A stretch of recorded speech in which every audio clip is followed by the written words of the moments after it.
Louvado seja nosso Senhor Jesus Cristo.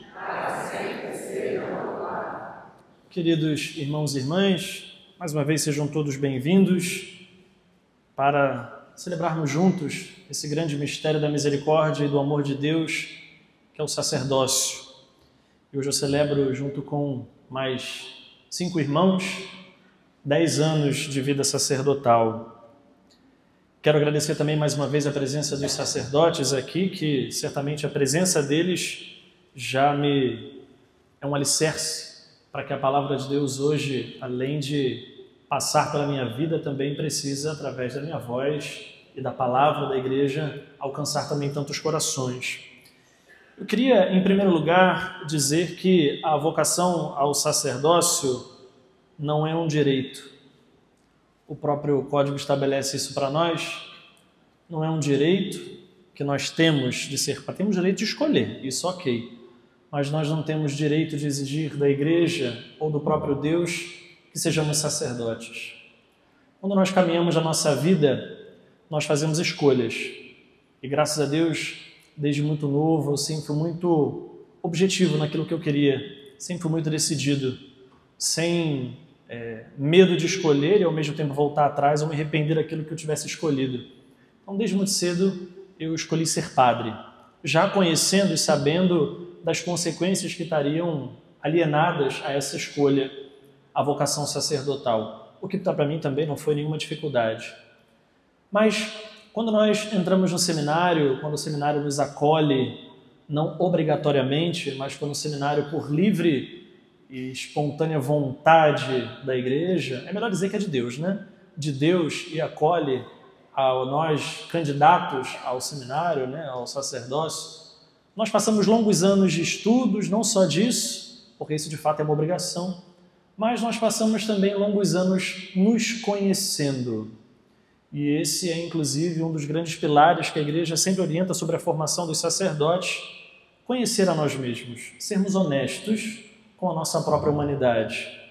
E é através dessa honestidade que Deus vai fazer a sua graça acontecer. Eu aqui, sem sombra de dúvidas, posso confirmar que Deus foi muito misericordioso comigo e também com tantos irmãos e irmãs que chegaram ao sacerdócio e estão sendo aqueles que estão a caminho dele. Hoje, a primeira leitura, queridos, ela é dirigida à comunidade de Roma.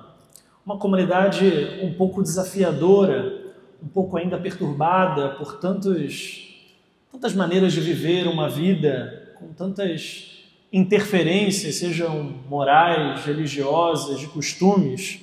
E São Paulo ali, ele que encontrou uma comunidade para que pudesse falar e pregar o Evangelho, ele se sente muito à vontade para pregar naquela comunidade. Ainda que naquela comunidade existam ainda resistências, dificuldades, corações ainda enrijecidos. E São Paulo, quando vai se convencer a respeito daquela comunidade, ele precisa dizer algumas coisas. Para esta graça eu fui feito ministro de Jesus Cristo entre os pagãos e consagrado, servidor do Evangelho de Deus, para que os pagãos se tornem uma oferenda bem aceite, santificada no Espírito. Essa santificação ela não poderia acontecer se não fosse pelo ministério ordenado, pelo próprio ministério que São Paulo recebeu e também os apóstolos receberam, e que de geração em geração chega a cada um de nós, e nós sacerdotes, meros colaboradores da graça de Deus, todas as pessoas também são alcançadas por esse mesmo ministério, por essa mesma consagração, por esse mesmo serviço. Pregar o Evangelho, seja no tempo de São Paulo, em Roma, ou no nosso tempo hoje aqui, e que cada vez mais no nosso tempo, vai se tornando algo muito desafiador. Porque para pregar o Evangelho nós precisamos ser honestos, como eu dizia, né? Precisamos ser honestos. Precisamos avaliar que tipo de coisa nós queremos ouvir e, ao mesmo tempo, precisamos estar abertos àquilo que vai brotar da própria pregação do Evangelho. Porque senão, queridos, tudo aquilo que do Evangelho brota, que é o próprio Cristo, a própria boa nova de Deus, vai ser mais um discurso dentre outros. Ou melhor, para ficar mais didático para o nosso tempo, vai ser mais uma narrativa dentre tantas. Pregar o Evangelho exige de nós, e aqui pregar não é colocar a Bíblia, como eu costumo dizer, colocar a Bíblia debaixo do braço e sair repetindo palavras já prontas, ou que as inteligências artificiais já preparam para nós. Mas aqui pregar o Evangelho significa viver aquilo que é próprio daquilo que nós somos chamados a viver, já como batizados. Há poucos dias celebrávamos a solenidade de Todos os Santos, onde nós lembrávamos as bem-aventuranças, aquilo que nós, enquanto cristãos, temos a obrigação de viver. Obrigação de viver. São Paulo, quando prega a comunidade de Roma, ele quer relembrar tantos aspectos, dentre os quais nós devemos também no nosso tempo viver. As bem-aventuranças, sermos santos, compassivos, misericordiosos. Tenho, pois, esta glória de Jesus, não é uma glória dele, porque a autoridade que ele recebeu não é dele mesmo, mas foi o próprio Cristo que deu a ele, concedeu a ele, ainda que a sua humanidade não permitisse. Mas é por graça de Deus que o Senhor age na nossa vida, como também age na vida dos sacerdotes humanos. E aqui tem um problema, que não é do sacerdote nem da igreja, mas é da nossa humanidade.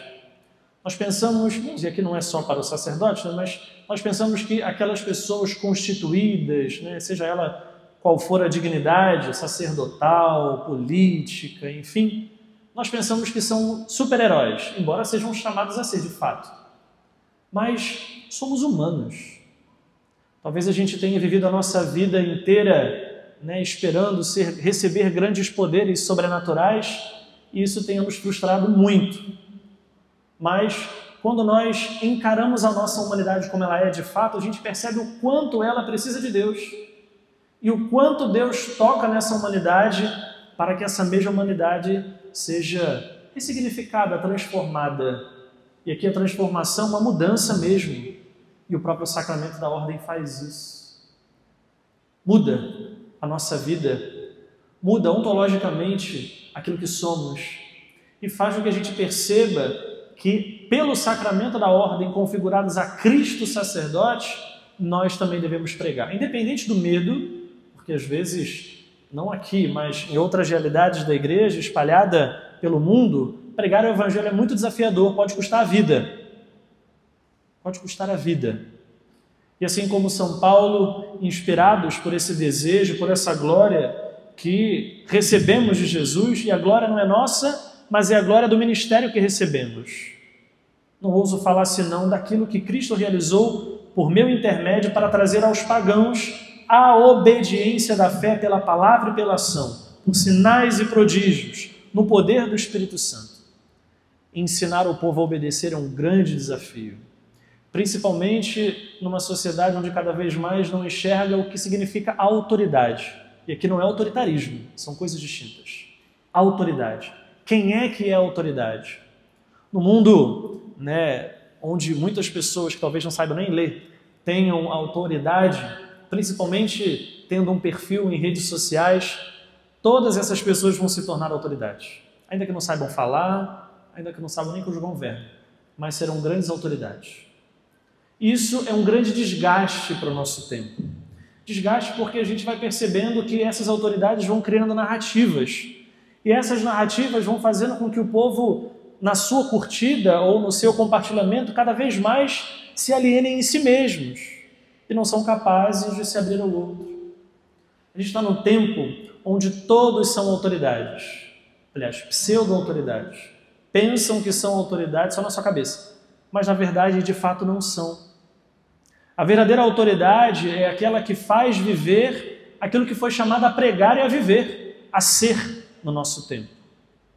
Por isso que a gente vive num mundo tão polarizado, tão dividido, mas é nesse mundo polarizado e dividido que nós devemos entregar a nossa própria vida, não só os sacerdotes, mas todo o povo cristão batizado, já que somos configurados a Ele, chamados sal da terra e luz do mundo, iluminar o mundo envolvido em trevas narrativas, de trevas. Iluminar o mundo em trevas de muitas circunstâncias e falta de obediência. E não é obediência ao ministro, mas consequentemente vai ser obediência ao ministro se eles vão obedecer à fé. E não é uma fé dele, mas é a fé que ele é chamado a viver e testemunhar. A grande dificuldade do nosso tempo é perceber que essa mesma fé não mudou. Talvez possa ter entrado em certas adaptações diante das realidades que esse mesmo evangelho ele é lançado. Mas a gente precisa entender, queridos, que todos nós, inspirados pelo Espírito Santo, devemos permanecer na obediência. Aqui está um grande dom que a igreja nos chama a viver. E é um dom que não é obediente, não serve para obedecer. Aliás, para servir. Quem não obedece não está apto ao serviço. E é muito desafiador nós ouvirmos um não, nós ouvirmos uma realidade diferente, seja qual for, mas nós somos chamados a perseverar. São Paulo, quando dirige suas palavras à comunidade de Roma, ele quer que o povo persevere na obediência, obedecendo a fé da igreja, o depósito da fé, que não é nossa, uma fé volátil, uma fé, digamos, ideológica, mas é uma fé viva, é uma fé que alimenta o povo, é uma fé que alimenta a espiritualidade, é uma fé que faz o povo caminhar. No evangelho que hoje nós acabamos de ouvir, Jesus ele vai falar para os seus discípulos sobre um administrador que é dispensado. Todos os anos a gente lê sempre esse evangelho e muito me chama a atenção e cada vez mais, cada ano que passa, vem acrescentando algo mais na minha espiritualidade, na minha caminhada e certamente aos irmãos que também foram ordenados há 10 anos atrás. A gente, nunca vou esquecer disso, né? Enquanto a gente estava no retiro, se preparando para a ordenação, a gente meditava sobre o evangelho, né? Graças a Deus, uma turma pequena foi capaz de a gente dizer algumas coisas, mas dentre tantas outras coisas, é aquela sombra, aquele fantasma desse evangelho que vai nos perturbar. E de fato a palavra de Deus deve nos perturbar. Perturbar para a gente perseverar vigilantes na palavra.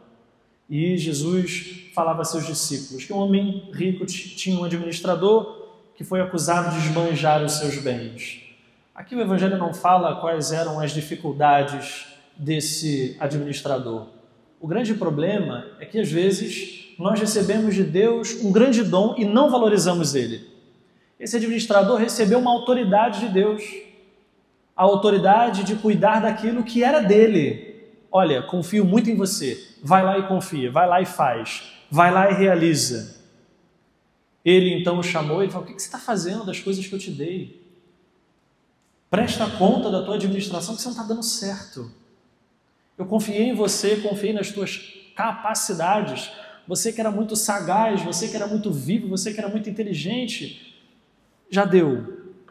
Me dá o que é meu, né? Devolve aquilo que você não foi capaz de cuidar. E como eu costumo dizer aqui para a nossa comunidade, eu aprendi isso dentro de casa. Minha mãe está aqui, vai dizer prova disso, né? E eu falava hoje na homilia, mais cedo, né? Uma hora a conta chega. Uma hora a conta vai chegar. Queira Deus que nós tenhamos aquilo que seja necessário o suficiente para pagar as contas da nossa vida. Aqui não se estou referindo a boletos, tá? Embora tenhamos muitos. Mas aqui a gente se refere às coisas que nós criamos na nossa própria vida enquanto nós vivemos ela. O administrador, então, ele começou a pensar: o que eu vou fazer? Eu não sei fazer nada senão cuidar daquilo que era próprio do administrador, das coisas que não eram nem dele, mas do administrador, aliás, do rico, do homem rico, né? Assim Deus age na nossa história, na nossa vida. E aí a gente faz inúmeras perguntas, né? O que eu vou fazer? Para cavar, não tenho força. Para mendigar, tenho vergonha. Ou seja, a gente percebe o fracasso da nossa limitação. Pelo fato da gente ter sempre persistido em uma só coisa, numa só maneira de pensar, de ser e de agir, a gente pensa que essa realidade precisa ser para a nossa vida toda. E não é. Às vezes nós podemos nos enganar, podemos errar, inclusive, errar sobre as nossas escolhas. E está tudo certo. A gente só precisa ser honestos, precisamos ser honestos e encarar as realidades que Deus nos chama a viver e a encarar. É preciso ter um salto de coragem, como o versículo 4 desse evangelho nos mostra. Já sei o que eu vou fazer. Vou dar meu jeito. Como diz o ditado, né? Se você tem 2 limões, faz uma limonada e bebe, né? Se está difícil, viva essa dificuldade, faça melhorar essa dificuldade. Então ele chamou a cada um dos que estavam devendo o seu patrão, ou seja, parece que ele não cobrava aquilo que o patrão exigia. Ele deixava de lado, talvez ele fosse bom demais, ou ele não exigia das pessoas, e foi deixando, foi sendo talvez relaxado, preguiçoso, com as coisas que não lhe pertenciam, mas pertenciam a outro. Aqui, queridos, nós somos chamados a perceber que o sacerdócio, o qual eu fui chamado a viver, e tantos outros irmãos também, os 5 que estão celebrando as missas hoje, todos eles são marcados por histórias. Histórias. Estar no seminário, aliás, os seminaristas que estão aqui também devem perceber muito isso, né? Estar no seminário não é uma coisa fácil, embora seja necessário para que a gente se torne padre um dia. Mas é muito desafiador cada vez mais no nosso tempo fazer com que os jovens percebam o quanto é bonito, o quanto é bom, o quanto é agradável largar tudo. Aquilo que a gente já estava acostumado a administrar, aquilo que a gente já estava acostumado a viver, entrar no seminário, servir, se humilhar muitas das vezes, não entender muitas vezes, mas cooperar. Cooperar. Assim como São Paulo cooperou. Assim como aquela comunidade de Roma também cooperou com o anúncio de São Paulo.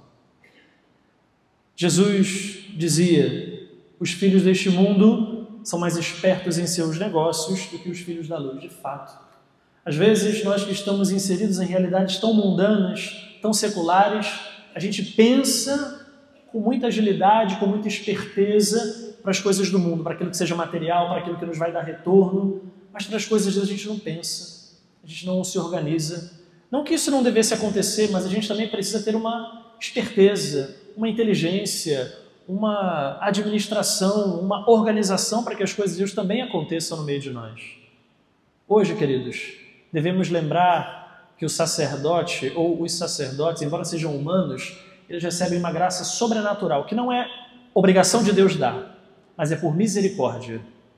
E é essa misericórdia que nos alimenta, é essa misericórdia que nos faz acordar todos os dias e perseverar na fé, perseverar na unidade da igreja, perseverar no anúncio, ainda que a gente caia, ainda que tenhamos falhas, ainda que tenhamos dúvidas, o Senhor nos chama a perseverar. Perseverar naquilo que Ele nos chama a viver, para sempre. Porque o sacerdócio é um dom que não muda. Muda a nossa vida, mas não muda aquilo que Deus tem para cada um de nós. Às vezes nós podemos pensar que, como muitos estão falando, né? Quem tem rede social fala o que quer, mas também vai escutar o que não quer, né? Muitos pensam que o sacerdote é alguém muito triste, mas pelo contrário. Triste é aquele que não quer viver bem o seu sacerdócio, talvez. Mas nós somos muito felizes porque primeiro que a graça de Deus nos encontrou e depois que nós perseveramos nesse amor que nos alcançou. Por isso vamos rezar, queridos, não só pelo dom do sacerdócio, mas rezar por tantas vocações para que cheguem ao sacerdócio, tantos jovens para que escutem a voz do Senhor e também desejem de todo o coração seguir o Senhor. Peçamos a intercessão de nossa padroeira, Nossa Senhora da Apresentação, que nos ajude a perseverar, nos ajude a persistir naquilo que Deus confia a cada um de nós para administrarmos bem, não de qualquer jeito, mas administrar com coragem, com retidão, com honestidade. Louvado seja nosso Senhor Jesus Cristo.